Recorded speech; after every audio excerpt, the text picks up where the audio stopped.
Plus, my advice is know your material and remember the reason why you started the charity in the first place. That instinct, that first goosebump moment or butterfly moment where you're like, I'm going to do this. I'm going to back myself. I'm going to trust myself. And I'm going to work my fingers to the bone to make this work. That's what people want to hear because it's inspiring and people want to be inspired.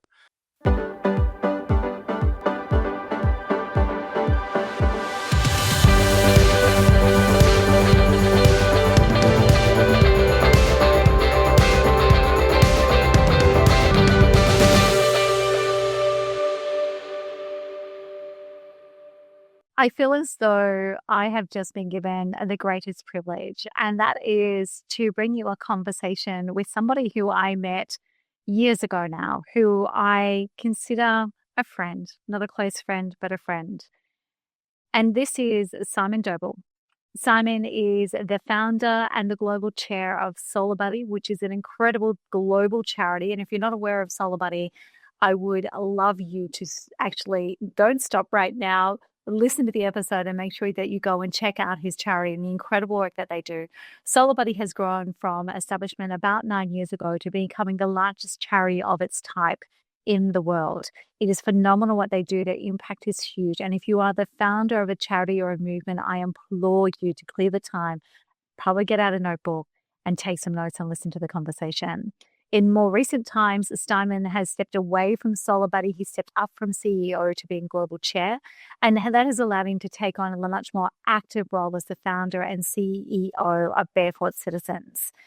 Now, one of the reasons why I was really excited about bringing this conversation to you is because speaking and becoming a great speaker has actually been a critical part of the acceleration of SolarBuddy's presence and success and impact. And in this, Simon breaks down exactly why it mattered so much. He also brings it home to what really matters. And if any of you, charity founder, movement founder, or just somebody who's purpose-driven and feels like they're here to make a difference, if any of you choose to skip this episode, you've literally got rocks in your head. I cannot wait for you to listen. I cannot wait to hear from you what you think. And I cannot wait for you to sink into this conversation, which is truly with one of the greatest humans I happen to know. Simon Doble, founder and CEO of Barefoot Citizens and founder and now global chair of SolarBuddy. Welcome to the Speaker Driven Business Podcast. Thank you very much. Absolute pleasure to be here. Looking forward to it. I have loved actually being able to find time in our schedule for us to get together. Now, you are always, Barefoot Citizens is global, SolarBuddy is global. You're always all over the world. Where in the world are you right now? I'm actually in central Queensland, which is... Oh, wow. My stomping ground. Yeah. I'm up here visiting my eldest son for his birthday and having a few down days, which is nice. I haven't been here for a long time. Amazing. Yeah, it's nice. I was just Specifically where in central Queensland? Agnes Water. Oh, heaven on earth. Agnes Water, yeah. That's where my children have grown up. So my lives there. Amazing. Amazing. The most beautiful spot. And you were just saying you're in Sydney last week. Sydney last week and Thailand next week. So brilliant. And that's why I'm so excited we actually managed to get time to coincide on the calendar. Simon, I know who you are and the work that you do, but for most of our audience, many of them won't know. So can we start with who Simon is and how he got here, and maybe starting with the story of SolarBuddy and then how that has actually evolved into what you're now doing? Sure, no problem. Well, I was born in England, educated in England, traveled the world for about 2.5 years post-university and ended up in Australia through a funny story, which we might touch on later. I'm probably essentially an innovator at heart. That's how I would like to describe myself and be described as. I have many patents to my name and different designs and stuff, and I'm just very fortunate that those innovations and inventions have been focused on and gone on to help people live a happier, healthier life. So Barefoot Citizens is a group of social enterprises that we've been building over the last 5 years. There's a number of companies, subsidiaries within the group, and Barefoot Citizens is the head company, which I run, and have a wonderful executive team within that. And it's growing, and we're launching new products, new solutions, new methods of manufacturing businesses all the time. And SolarBuddy, which I'm probably most known for, is an international children's charity that I started in Brisbane just over 9 years ago now, and it's gone on to be the largest of its type in the world. And we have offices all around the world, and it helps children in over 50 countries. So I'm very, very proud of that as well. Yeah. The work of SolarBuddy, which is obviously how we first connected, and I'm going to go back to Barefoot Citizens in a moment, but the work of SolarBuddy, can you explain to people what you do, what it actually creates? So yes, you improve the lives of children and their families, but what does it actually do? We started with an idea of trying to explain what energy poverty is and extreme energy poverty to people that don't live in extreme energy poverty, and how we could go about that in an engaging, informative manner, whilst obviously supporting families and children that do live in extreme energy poverty. That was the nucleus of the idea.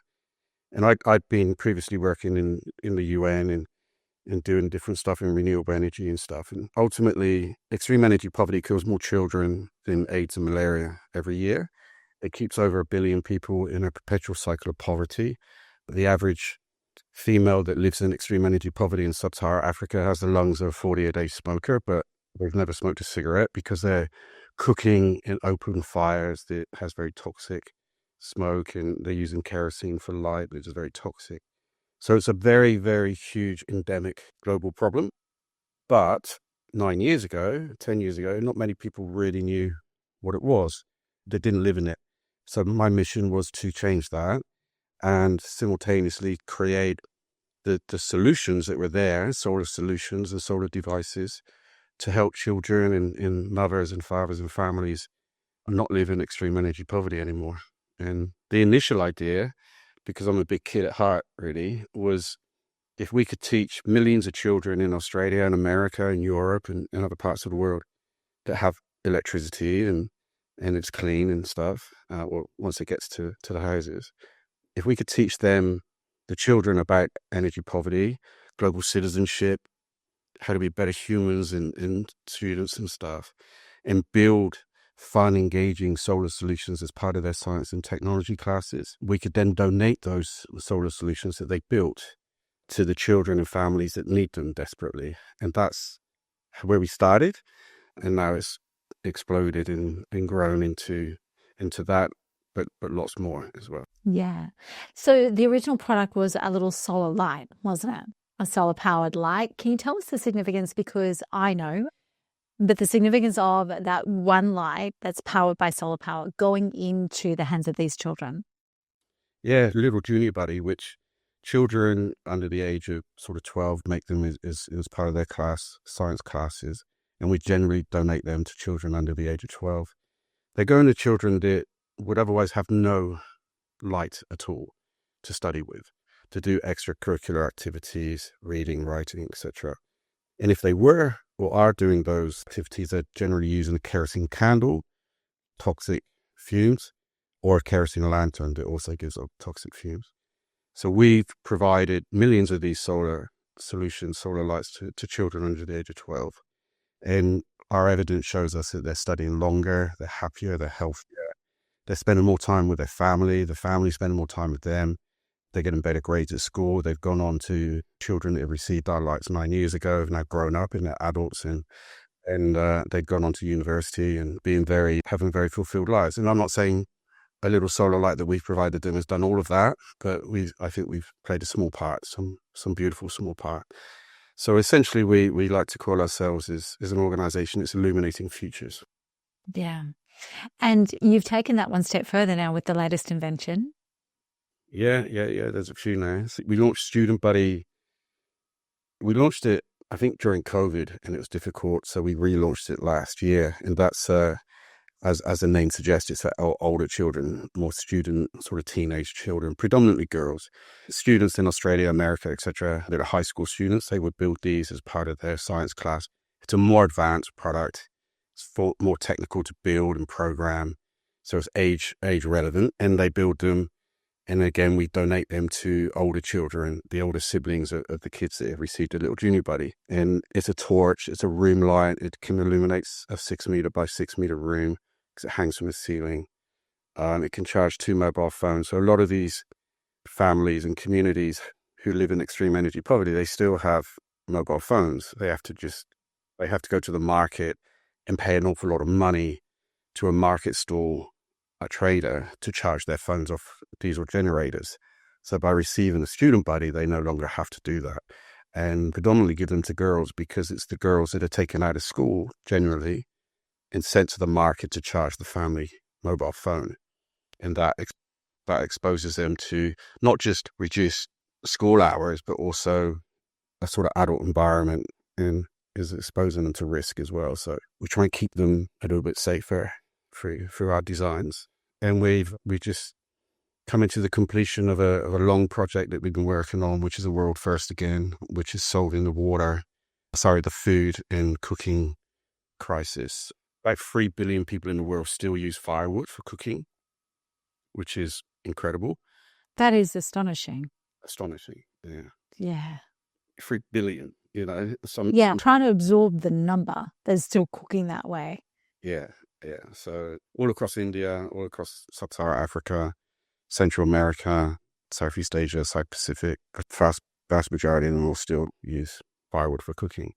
So we've developed with some amazing corporate partners who funded it, a combination induction cooktop and a food storage refrigeration system that's powered by solar, that also charges multiple devices like phones and laptop computers. And so it's an all-in-one power device that cooks, stores food. So about 40% of the food that's procured of families that live in extreme energy poverty is wasted on a daily, weekly basis, because they have no food stores, they have no refrigeration system.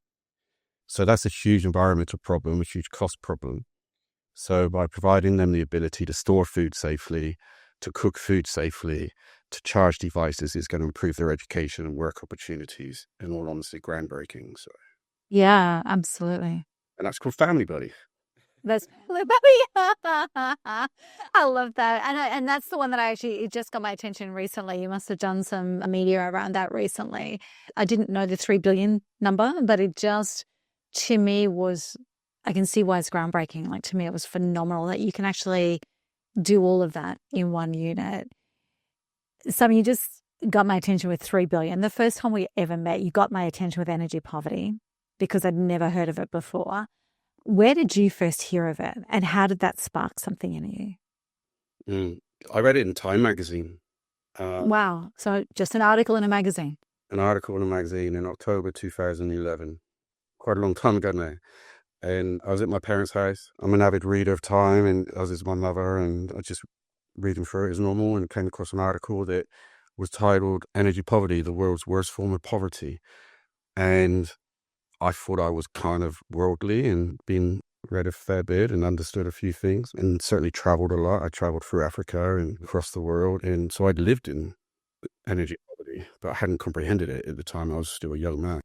And I read this article, and it literally spoke to me. It was like it was written to me. And I've had the fortune of meeting the journalist that actually wrote it in New York. And so that would have been extraordinary. That was a nice closed loop moment years later. But I read this article, and my life changed from that moment on. I was striving for meaning and purpose, and I was at the age where that was high on my agenda, and it probably always had been, but I hadn't been so conscious of it. And becoming very, very conscious of okay, what am I here for? What am I meant to be doing? I'd had successful businesses up to that day, but I was also in a very difficult moment with a divorce and not seeing my children as often as I would liked. And I was in a dark place, and reading that there was billions of people in a physical dark place every single day and night because they had no electricity or no ability to turn on a light that was safe, no ability to store food or cook food safely because they just didn't have the fuel or the resources. That made my dark place seem slightly irrelevant. So it's perspective, isn't it? Exactly. Yeah. And the light bulb went on for me, and then I devoted every day from that moment to now to do what I do. And there's that actual article led me to inventing something for the United Nations, and that went on to do what it's done and still does, amongst many other inventions for the UN.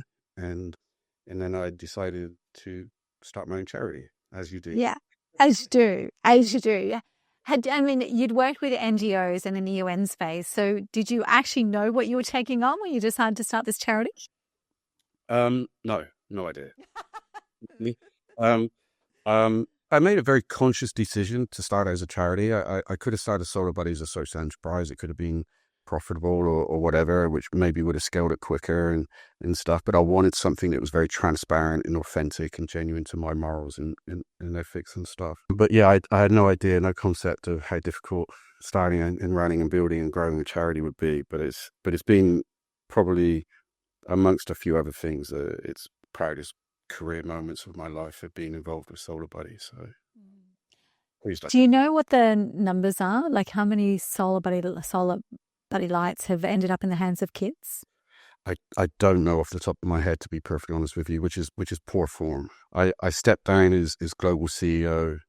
Sorry, I stepped up as global CEO to chair. My board always says I have to say that. Language, words matter. About 3 years ago. So I sit on board meetings every quarter and stuff, and I'm across most things, but the actual day-to-day numbers I'm not fully aware of, but it's a tremendous amount of numbers. It's not just the physical devices themselves, it's the study hours that are created, it's the carbon that is reduced, it's hundreds and hundreds of tons, hundreds of thousands of tons, if not millions of tons of carbon that have not been produced because people are using solar lights that we provided to them rather than kerosene. So it's units, which is in the 9 figures. It's study hours, it's wellness, it's happiness. How do you measure that? You know, but it's also the carbon reduction and everything else that goes into the bigger picture of what we're trying to solve. So when you were still in amongst it, and I want to go into some parts of the journey that I'm aware of in a moment, but when you were still in amongst it all with SolarBuddy, what was the country or the territory or the environment that you were most proud of breaking into with these? Because it's not easy to go into these countries and these territories at all. Which one still has your heart for like, we got there? That's a great question. I really like that question. The first sort of work I did in Sub-Sahara was in Ethiopia, and that's very, very, very close to my heart. The people of Ethiopia are beautiful, and our generation remembers Band Aid, and you know, it's kind of a bad press thing for Ethiopia, I feel, you know, and I've met so many beautiful, resourceful, super intelligent Ethiopians where they always felt that they were put in a bad light, a bit of a basket case sort of scenario, and it's not like that at all. So working in Ethiopia has always been a highlight for me. But from a SolarBuddy point of view, our very first initiative was and I remember it fondly, it was a very prestigious private school in Shanghai. And the culture of Chinese isn't necessarily as philanthropic or charitable as you know, some other countries or cultures. So we managed to get into an extremely prestigious school in Shanghai to run our first SolarBuddy program.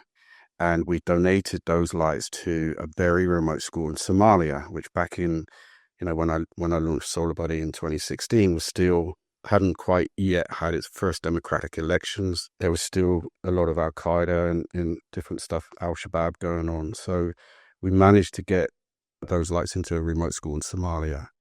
And part of the program is the children write letters to then get to children and stuff, which is a beautiful part of what we do. And those letters were put on the wall. And I remember seeing bullet holes in the wall of the school. The letters that were written from children in China were put on the wall, covering up bullet holes. Oh my goodness! And it sounds dramatic, and it maybe puts Somalia in a bad light or whatever. But I don't mean to. Certainly, It's just the reality of their season. yeah. And that to me is probably the proudest because, and we did it on purpose. We orchestrated that environment to prove that if we could do it in a culture that isn't necessarily around a philanthropic mindset, and we could deliver lights to one of the most difficult places in the world at that time to deliver to, then we could do it anywhere. And the model has proven that case that we now do it everywhere and anywhere. From Madagascar to the remote islands of Fiji and Samoa and onwards to Central America, to war zones, to jungles in Papua New Guinea and slums of Kenya and everywhere everywhere else really. And so I'm proud of all of it. Yeah, absolutely. And I can feel it and hear it. And I know that to be true with you. From a boots on ground perspective, when you've actually been to these places, you just described that scene in Somalia. And it may not necessarily be to do with the letters or the lights or anything like that. Boots on ground and traveling around to these countries and being there, because I know you were very hands on for a long time. What's the scene or the scenario that is lodged into your mind and your heart that you'll never let go of, so to speak? Joy. Joy. Tell me more about that. Just absolute joy of life in the communities and countries that we work with. It's so infectious. Joy of the children, joy of the teachers, joy of the families, joy of their communities. You know, they're so proud and resourceful and smart, and it's just lack of opportunity, unfortunately, which leads to the circumstances they're in. But there's unbridled joy and smiles in everything that they're doing. Obviously, in disasters or famine or whatever, that's clearly a different scenario. But day to day, remote communities looking after each other. And I always use the example in Australia and elsewhere, we have garden fences and CCTV on our driveways, and you know we're protecting ourselves and our belongings, and always checking the car is locked and things like that. And there's none of that. There's no high fences. There's no, everybody's very happy to look after each other, and that's joy, and I see it, you feel it. I was in Fiji recently for a very big event for SolarBuddy, and I was honored to be asked to go and attend. And we were in a school, and there's hundreds and hundreds of children. All these different schools came together, and they were just so excited to do what they were doing, so excited to learn and make a light for themselves, for their friends, in country kids further out in the islands. And it was non-stop laughter and joy, and that's just, it's just beautiful. It's just, you know, it is genuinely beautiful. How has that, because I know that when you started this, and we've had on a previous, I called it my starter podcast before we got on air, we've had a conversation and really did dig into that personal side and the darkness that you felt when you came across this. How has the joy from these communities actually knitted into your own heart? What has it done for you at a personal soul level? Oh, made me a better human being. Absolutely. Made me a better father, made me more aware of my fortune and fortunate nature and birth and childhood and stuff. Made me more grateful for the work that we do. Just I try and say hello and have a conversation with everyone, you know. I mentioned earlier, I was in Sydney last week, and within a day I was going to the same coffee shop and everyone knew me by the time I'd left. And I just think that comes, maybe I'm just a chatty guy, I don't know, but that comes from just being aware that we have an opportunity to make everybody we interact with feel a little bit better about themselves. And it's just being human and connected, I guess. And that is what I've learned from the work that we've done, is in the communities that we support and I've been privileged to be involved with. They're just happy being amongst each other and being a community. And that's what I try and hold on to in work, in my companies. We try and keep that community spirit, which we do quite well, I think. And in our personal lives as well. And I think that's really important. So that's probably the biggest thing I've got out of it. Yeah, incredible. As you've moved into Barefoot Citizens, and I first know about Barefoot Citizens because through you, obviously, but one of the earliest businesses was making bikes out of bamboo. Yes. Which just blew my mind and I loved. And so that's out of somewhere in Africa, or no, South America, Africa. Ghana. Yeah. Yeah. So that story is phenomenal. And because most people won't be familiar with that, can you just explain, because was that the start of Barefoot Citizens? Was that the first thing you did, or was that further down the line? The bikes started about a year after I started SolarBuddy, so about 8 years ago.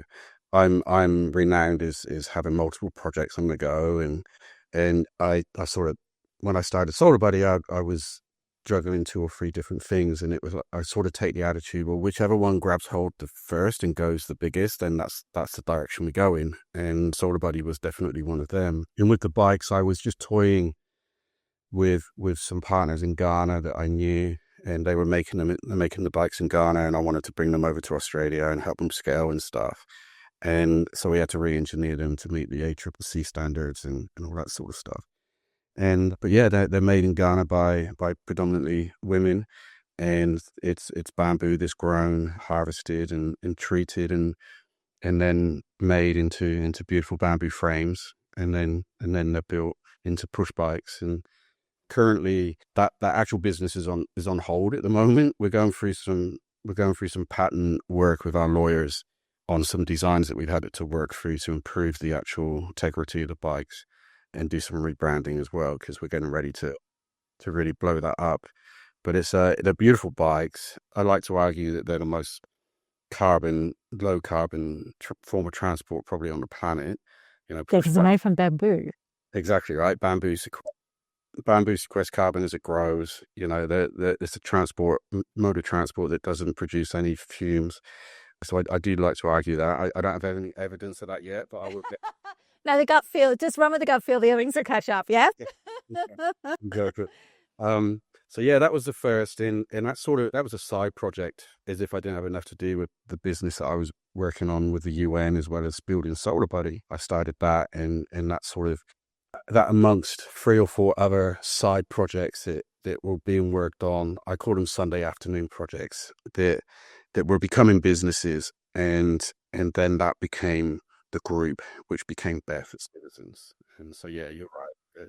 Wild Bikes is the first of a stable. Yeah, and are they all very similar, almost social enterprise based? Yes.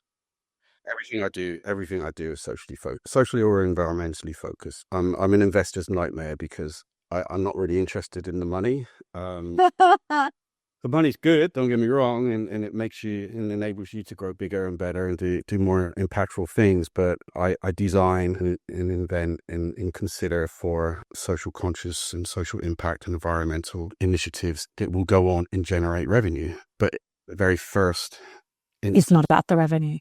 It's not, okay, how do I make a widget cheaper than the next person that I can make money on? I'm not interested in that at all. Never have been, never will be. Do it the right way and do it the best way.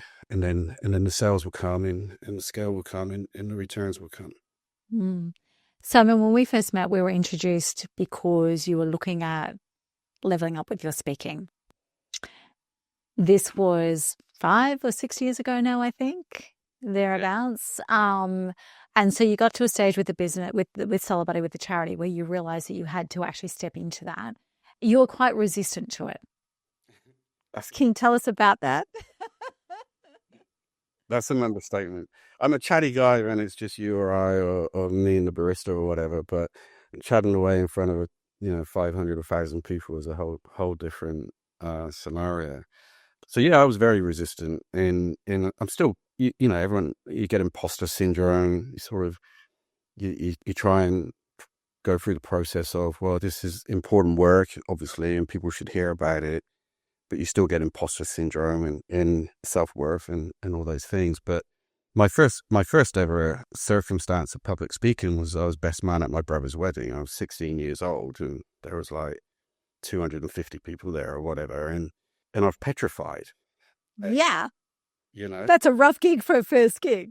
Yeah, like literally petrified. And I'm a nervous kind of semi-anxious kind of person anyway.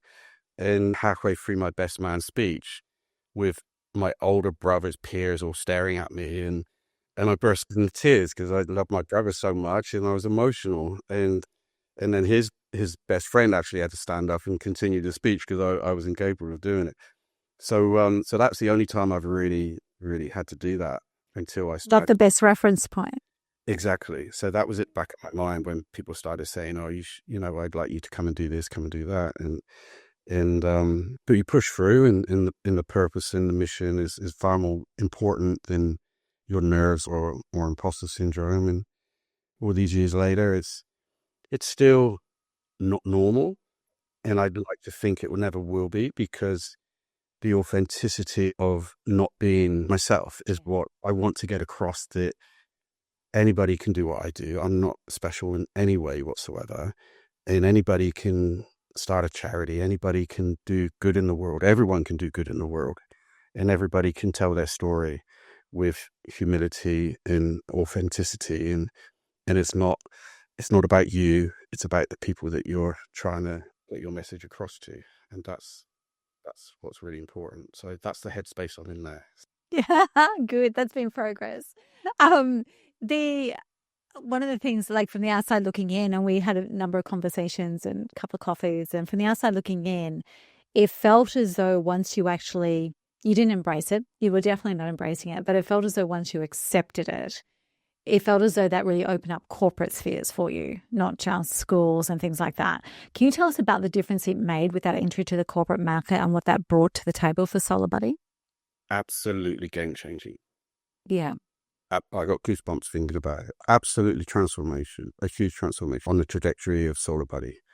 We went from $1 million or two a year to pre-COVID 10x in that. Not all because of the speaking, but the corporates that were in the room. The impetus that was created. Yeah, it was huge, huge, absolutely. And the lady, Jamie, who first reached out to book me for a keynote in Oman.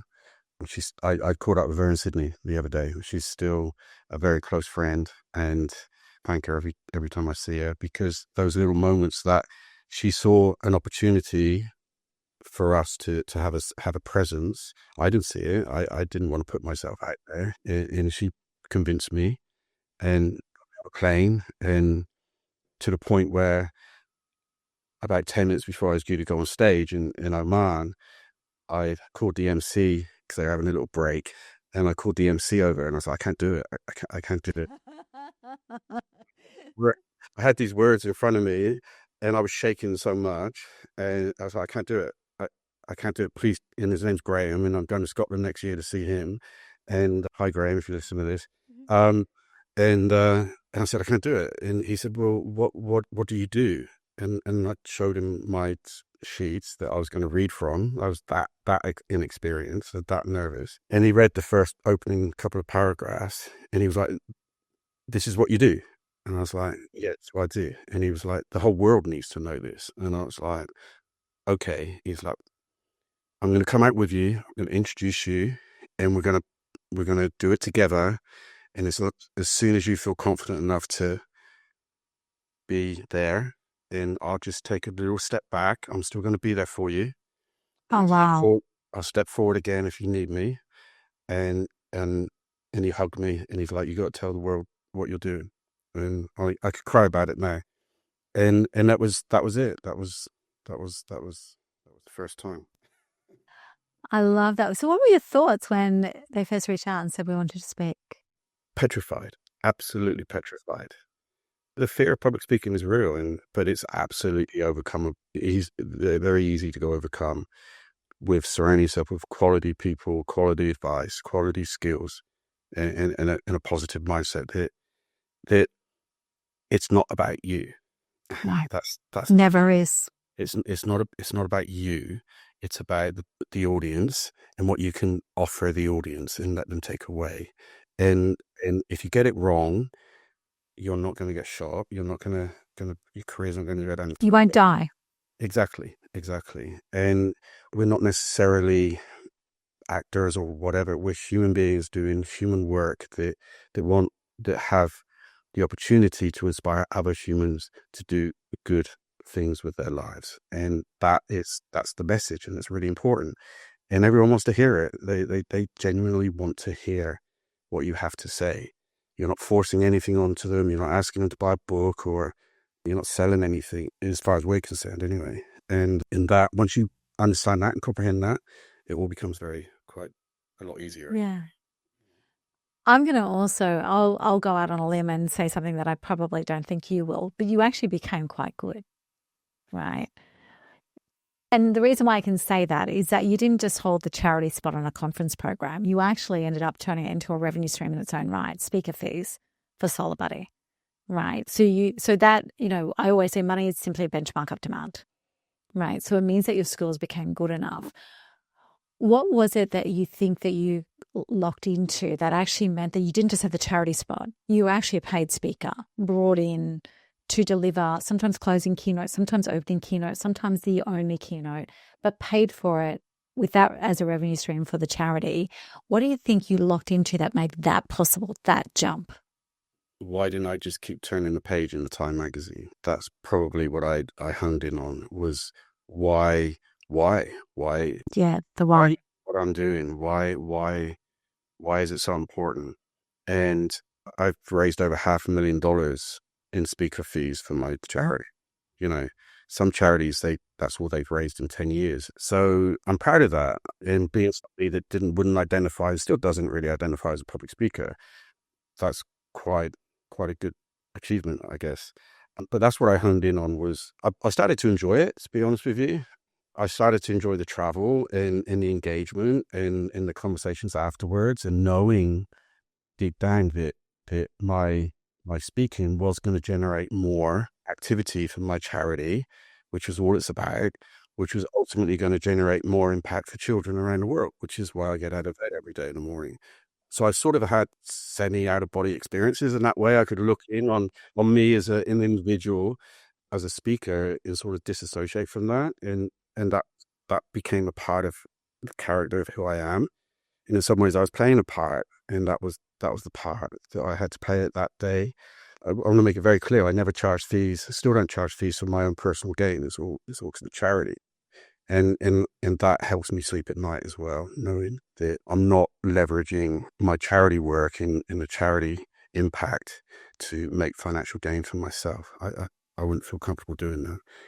Maybe in the future when I'm not talking about SolarBuddy so much, but we can come to that. But yeah, that's kind of where it ended up. And practice makes perfect. I'm not saying I'm perfect. It can also make permanent. It's make improvement. That. But yeah, sometimes, I mean, through COVID, I was doing 5-6 keynotes a day Yeah. by Zoom, obviously. Yeah. There was like 2 weeks there where I was doing like 4 or 5 a day, and literally finishing one, having a glass of water, and then starting another one. And that's exhausting, but also exhilarating. And I think through that repetition, and also with Zooms, doing them by Zoom virtually to 50,000 people in 10 different countries, that was a perfect training ground for me. Absolutely. I didn't have to walk out on stage with the lights in the showbiz and all that.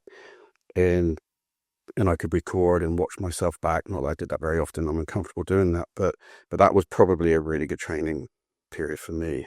And then when I started going back into live stuff, it was like, yeah, I kind of got this now, but still keeping the authenticity and the humility. So SolarBuddy has now become very much a global footprint, global charity with a global team in place.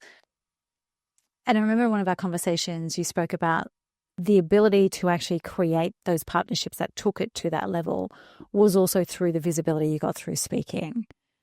Is that still how you feel about it? Yes. Yeah. Yes.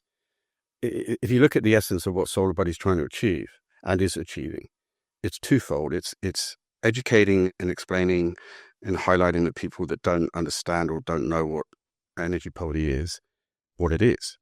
And that's communication. To do that, you have to communicate. And the other side of it is providing solar solutions to children and families and across the world. And they go hand in hand. They're symbiotic. And to communicate to 300, 500, 800, 3,500 is the biggest at one time. That's really my dream. That's 3,500 emails sent. That's 3,500 phone calls. But then the ripple effect takes hold. Those 3,500 people go home and talk to their 4 or 5 family members. And they go to school, and they go to their classrooms, and they go to their workplace, and the ripple effect of that was profound. Like you cannot underestimate the impact of that.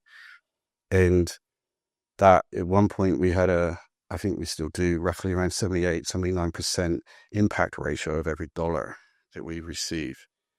78% goes direct. That's huge. It's 100% Massive. in industry. Especially for a charity the size that SolarBuddy now is. Yeah, yeah, exactly. Like some of the big guys, they float around 30 to 40%. We're edging toward 80, so it can't speak for itself. And I put a lot of that down to speaking, to being able to not spend a lot of money on Facebook ads, which we don't do at all, or anything like that. Yay for that. Yeah, we've never done that, never will. Um, but yeah, the opportunity to sit in a room with business leaders and be showcased and be endorsed and be highlighted as people that are doing good things, and a leader that is standing behind and standing in front of a team that's doing great things, and having that opportunity to project that onto business leaders and decision makers and philanthropists over and over and over again. It's kind of a charity founder's dream. Yeah, absolutely. And that's one of the things we spoke about as we came on is we have about 10% of our audience now as founders of charities and small charities and growing charities. And some of them are relatively significant. What's your advice to them when it comes to carving out a speaking pathway? Because my personal philosophy is if I can get communication speaking skills into the hands of charity founders who really are making a difference, whether it's frontline or global, I think the world changes, the world becomes a better place. But from your perspective, having gone that pathway, I have that belief, I want to train and coach. But where do they start? What's your best piece of advice for getting moving? Mm-hmm. Get out of your own way, probably. Sorry. That's like to humanity generally, isn't it? Like, I mean, don't build yourself up to be, somebody or something that you're not necessarily not or are. Be humble. And ultimately, for me, what I would advise is if you feel natural in that environment, go all in. If you're not quite feeling natural in that environment, then there's a lot of opportunities around you that can help you feel natural in that environment. I've just done a course with Simply Speech in Brisbane, Katrina, and about breathing and stuff, because sometimes I still get anxious, and I had to speak in Fiji in front of ministers in very, very, very influential people and from business and in government in Fiji, and the level of their deliveries before mine was like unbelievable, so full of authority and power and enthusiasm and control and all these amazing things. And I was sat there, holy dooly, like I'm a little bit unprepared for this, which was a time thing. But I came back from Fiji and I was like, okay, if I'm gonna get so much better than this, I need to get to a point where I'm not second guessing myself. And I did the brilliant course with Katrina, and it's about breathing, just being a little bit more present, reminding myself that I deserve to be here. The audience wants to hear what I have to say as much as the Minister of Education that just delivered a wonderful speech. And that was a nice refresher. So there's tools around you, but my advice is know your material and know it and remember the reason why you started the charity in the first place. That instinct, that first goosebump moment or butterfly moment where you're like, I'm going to do this. I'm going to back myself. I'm going to trust myself, and I'm going to work my fingers to the bone to make this work. That's what people want to hear, because it's inspiring, and people want to be inspired. They I think actually, as well, at the moment, the world wants permission to care. Yeah, absolutely. And we're inundated, overloaded with negative news and negative actions and politicians and all the rest of it. And hearing from people that have taken potentially a huge career change or taking the nice salary off the table to commit to helping people less fortunate than themselves, everybody wants to hear it from somebody like that, because that for those 40 minutes, 60 minutes, I feel touched and blessed to be in the presence of people that are doing good in the world. And I always take the notion that if there's one person out of the 1,000 in the room that then goes on and goes, well, if he can do it, I can do what I've always what I thought like 5 years ago, and then they go and do it. And if it's one person out of 1,000, then brilliant. Brilliant. Absolutely. Talking about advice, we just talked about advice to charity founders. What's the best tip, technique, advice you've been given? Be present. Be present. Be humble. I'm always I'm British. I'm Yeah, you are. it, it's absolutely there. But keep humble. Keep keep your humility. Know your material. Know that nobody else in the audience knows your material. So if you say one word wrong, it's okay. No one knows. No one knows. But don't be so polished and so rehearsed that you're a machine. That's that's the worst, in my opinion. But the best, I mean, I used to sit in the green room, mic'd up, all ready to go out, and I'd have a dear friend of mine sat next to me, who would always come and hang out with me and be my sort of port. And I would say to them, "Oh, I'm so nervous, I'm runny nose," and but I oh, I don't know. And one day she just turned around and said, I won't say the actual word that she said because I think we just got it. for F's sake, Simon, they want to hear from you. You're good at what you do. Go and do it. I don't want to hear this anymore. And it was like I needed to hear that, after Yeah. half a dozen times of saying the same thing to the same person that I'm not quite ready. I'm not quite ready. That was a kick in the ass that I needed to say, actually, yeah. Do you know what I mean? That let's break it down to that simpleness of I'm a guy, a person walking on a stage with a microphone for an hour to share my story with people that actually want to hear it. And I want them to walk away feeling like they could do the same. Yeah. And that's actually what we want. Like, when we're purpose driven, and we only work with people who are purpose driven now, it's grown into that. And it's just in the last couple of months that we've realized every single person in our world, in our programs, is very purpose driven, whether it's corporate or whether it's charity, in the spectrum in between. And that being on purpose actually transmits itself to an audience. I just want to go back for a moment to, you were talking about, don't be so polished and so rehearsed that it kind of takes all of that thing out of it. One of the things, the distinctions we've come to learn recently is people say to me all the time, I can't memorize my speech. I can't memorize my speech. I'm worried about memorizing my speech. And without even thinking one day, I said, you don't need to memorize it. You need to learn it. Right. And I've come to believe that there's a real difference. Like when we learn something, it becomes part of us. When we memorize it, it's this thing that we've scripted and we still script and that sort of stuff. But I feel as though there's a difference between learning it and memorizing. And I'm curious, I haven't pressure tested this with anyone outside my own lunchbox. So what comes up for you when I say that? Like, what do you think when I say that?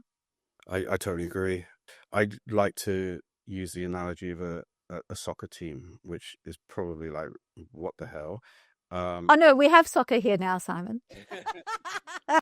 But I did use the S word and not the F word, which is football. But being Not in England. being British and growing up in England, football is part of our culture. In football terms, we talk about the spine of a team. All right, so you have the goalkeeper, the centre back, the midfield, and the centre forward. That's the spine of a team down the middle of the pitch. And generally, a championship winning team has a tremendous spine that they can rely on. And the wingers and the other players are they come and go, they chop throughout the season and all that, but the spine kind of stays the same. And I try and use my speaking arrangements and engagements in the same concept. So I have a spine of what I don't really deviate from, which I know is my core messaging and the core background and all those different things. But based on the audience and the environment and the content and the meaning and all that, I can bring in different parts of the team to complement the spine. And I kind of think like that. And so that takes away the pressure of having to memorize everything. But you do have to learn them. But I have to learn them. And it also, with my mind, like having different things I can bring in based on the scenario or the situation at the time allows me freedom and flexibility to embrace the audience and the response and stuff, which I might tell a little joke or something or whatever, because some of my content is quite obviously heavy. So I poke fun at myself. And depending on how the audience reacts to that's why, I can grab that player and put that player on the wing now. in 20 minutes time. Do you know what I mean? Yeah, So that, absolutely. Yeah, that's a perfect metaphor. yeah, and that's kind of the spine. I do not deviate from that. That's the steps I go through. But during the presentation of that spine, I can go off on little tangents, and that's a lot of fun. Yeah. Yeah, absolutely. What's been the favorite stage or the stage that was most unexpected? Oh, there's a few. Times Square, that was fun. Oh, that'd be cool. Sorry, I just fangirled on that. That'd be cool. Sorry, I'll go back to being the host now. Cool, calm, and collected.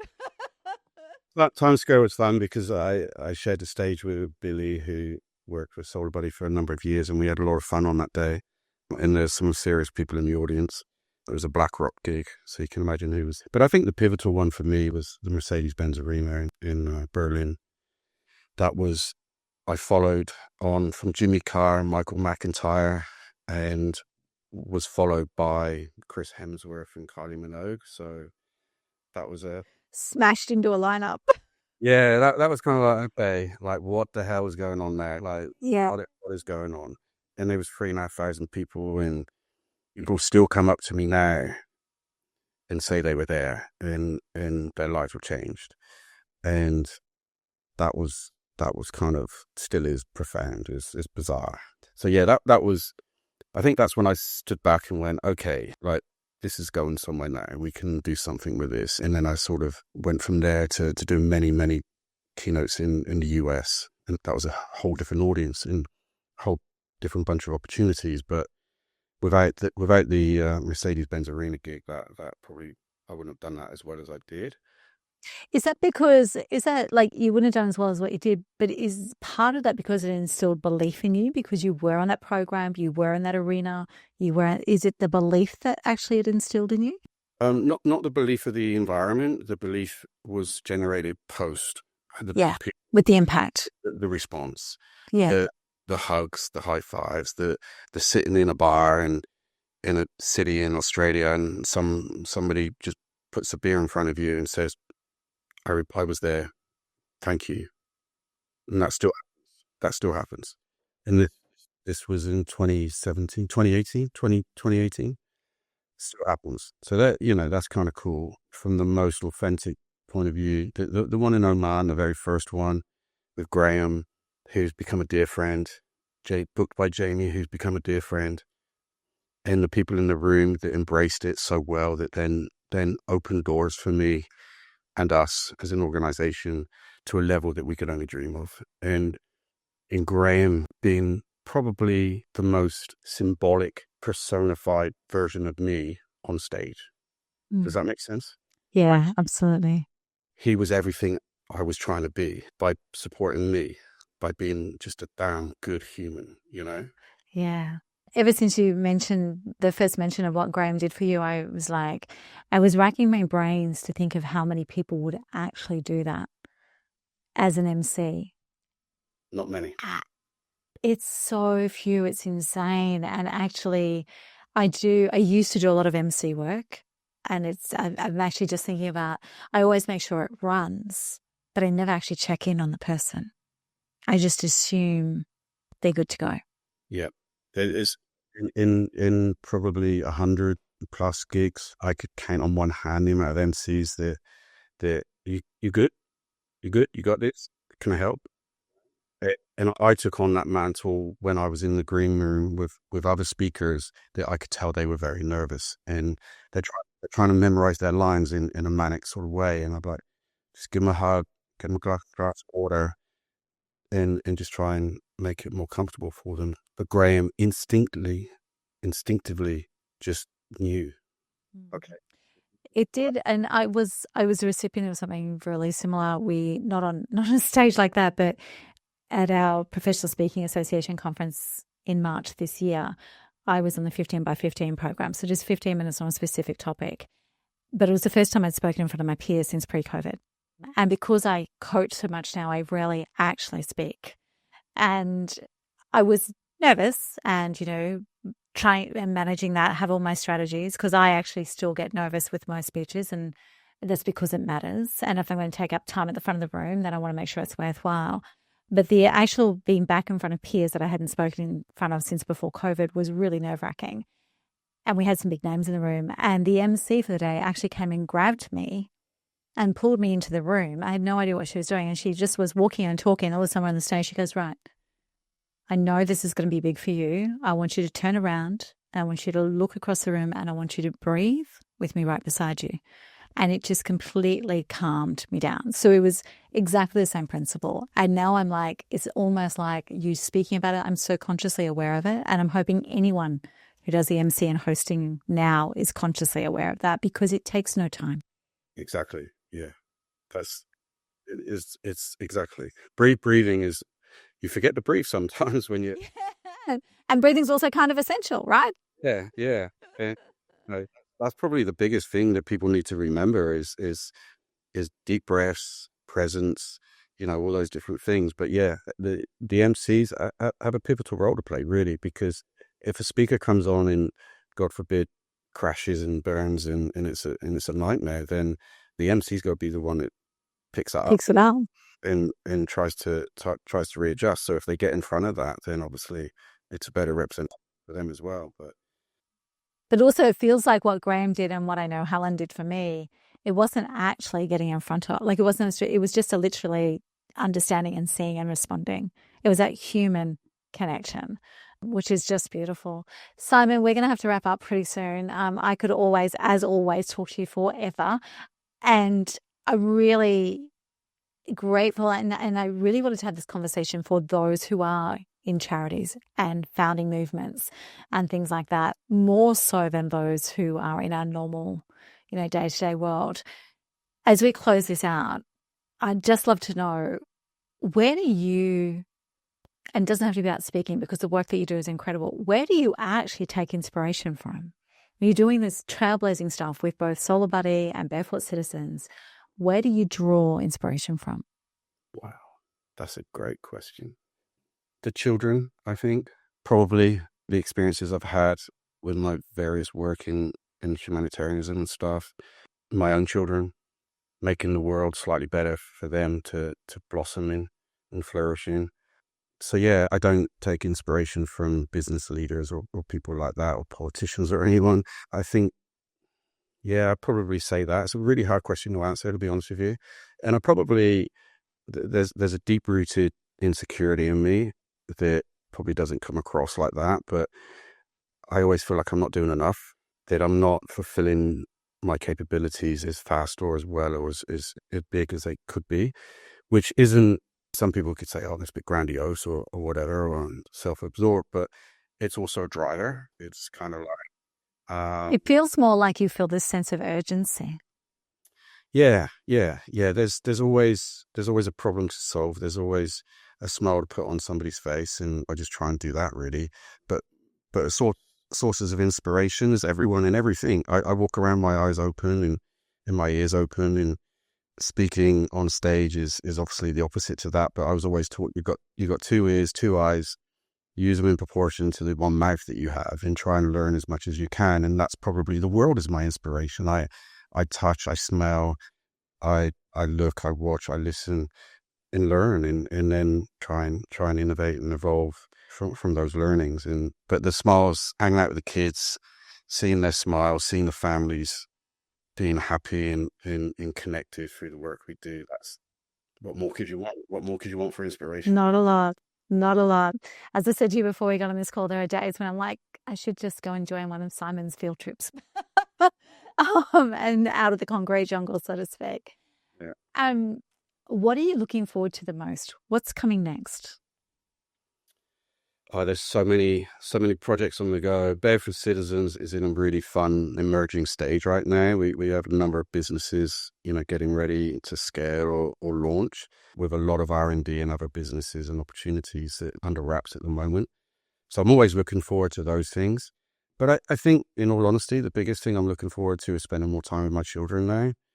That's, for anyone that doesn't know, I was not in my children's lives for 12 years, and they were 12 very, very, very long, dark years, which is part of why SolarBuddy exists, because during those years I couldn't turn my children's bed lights off and make sure they were safe and happy and all that.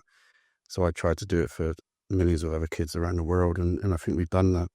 But my children are all back in my life now, and every day is a blessing with them, and that inspires me to do what we do as well. So that's a really, really nice place to be, and I'm very, very pleased to be able to say that. Yeah. When I first met you, that was all just coming back together. So it fills my heart as well to hear where it's landed. As we do wrap this out, as a speaker, humanitarian, inventor, innovator, sometimes I think you're almost mad professor level with the amount of inventions and projects you have going on. With all of those things in play, and father, with all of those things in play, what are the final words of wisdom that you'd love to leave our audience with? Trust your instincts, back yourself. The ability that you have to do the good work that you want to do takes a lot of energy and effort, but it's worth it. And nothing good comes easy. You have to roll your sleeves up and really work hard and commit. And that's whether that's being a good husband or wife or father or parent or being able to cook a great vegetarian roast. I don't know, but do you know what I mean? Which I can't do. I was going to say, I hadn't even crossed my mind to a vegetarian roast. I'm slightly obsessed with this eggplant sort of roast thing that I'm trying to do. I just can't do it. We just did an eggplant parmigiana, which was amazing, by the way. So I do kind of get it. Yeah. Just believe in what you're doing and do it with everything that you've got. Otherwise, don't bother turning up. That's probably the biggest thing I can say. And within my organizations, we use a personal sort of reflection meter to check in on each other and in ourselves as well. So if you don't like the reflection, change what you're doing and do it better, and that's probably a moral that I try and live by. So yeah, I love that. Simon Doble, thank you so much. Thank you. It's been a pleasure. Thank you.